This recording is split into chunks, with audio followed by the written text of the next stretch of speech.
English Vinglish, dear जिंदगी, Hindi medium, 102 not out या चित्रपटांमधून लक्ष्मण उतेकर यांनी कॅमेऱ्याच्या मागून उत्कृष्ट कलाकृती प्रेक्षकांना दाखवली.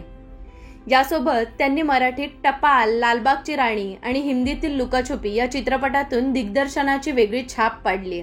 नुकताच त्यांनी दिग्दर्शित केलेला मिमी चित्रपट नेटफ्लिक्सवर रिलीज झालाय.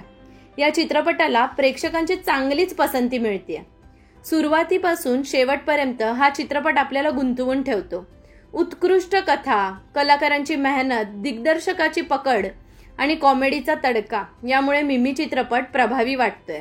या चित्रपटात भावभावनाचे विविध कंगोरे उलगडून दाखवले. एकेकाळी भारतामध्ये सरोगसीचा मोठा व्यवसाय केला जात होता.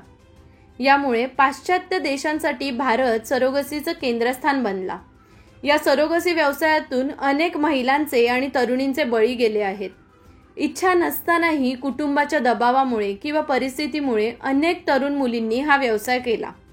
यातून फसवणुकीचे अनेक प्रकार समोर आले आहेत. मिमीमध्ये हीच गोष्ट मांडण्याचा प्रयत्न दिग्दर्शकानं केलाय. 2011 मध्ये राष्ट्रीय पुरस्कार पटकावणाऱ्या मला आई व्हायचंय या मराठी चित्रपटावर मिमी बेतलाय. त्याची मूळ कथा समृद्धी पोरे यांची आहे. मराठी चित्रपटाचं हिंदी रूपांतर लक्ष्मण आणि रोहन शंकर यांनी केलंय.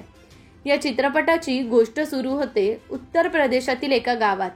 इथं सरोगसीसाठी तयार असणाऱ्यांची कमी नाही. जॉन, एडन व्हायटॉक आणि समीर म्हणजेच एव्हलिन एडवर्ड्स हे अमेरिकी जोडपं त्यांच्या बाळासाठी सरोगेट आईच्या शोधात भारतात आलंय. त्यांचा चालक भानू, त्यांचं पात्र रंगवलंय पंकज त्रिपाठी यांनी. त्यांना हे कळाल्यावर ते त्या जोडप्याला मिमीपर्यंत म्हणजेच कीर्ती सेननपर्यंत घेऊन जातो. उत्तम नर्तिका असलेल्या मिमीला अभिनेत्री व्हायचंय. हेच स्वप्न पूर्ण करण्यासाठी ते सरोगेट आई होण्याचं स्वीकारते. पण जॉन आणि समर सगळं अर्ध्यावरच सोडून अमेरिकेला निघून जातात. पुढे मिमी बाळाला कसा जन्म देते आणि स्वतःसह कुटुंब आणि समाजाशी कशी झगडते हे सर्व समजण्यासाठी आपल्याला मिमी चित्रपट बघावा लागेल. या चित्रपटात कीर्ती सेननने उत्कृष्ट अभिनय केलाय.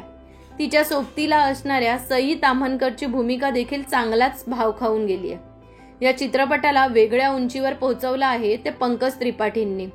त्यांचा अभिनय नेहमीसारखाच दाद मिळवणारा आहे. आवर्जून पहावा असा हा चित्रपट आहे.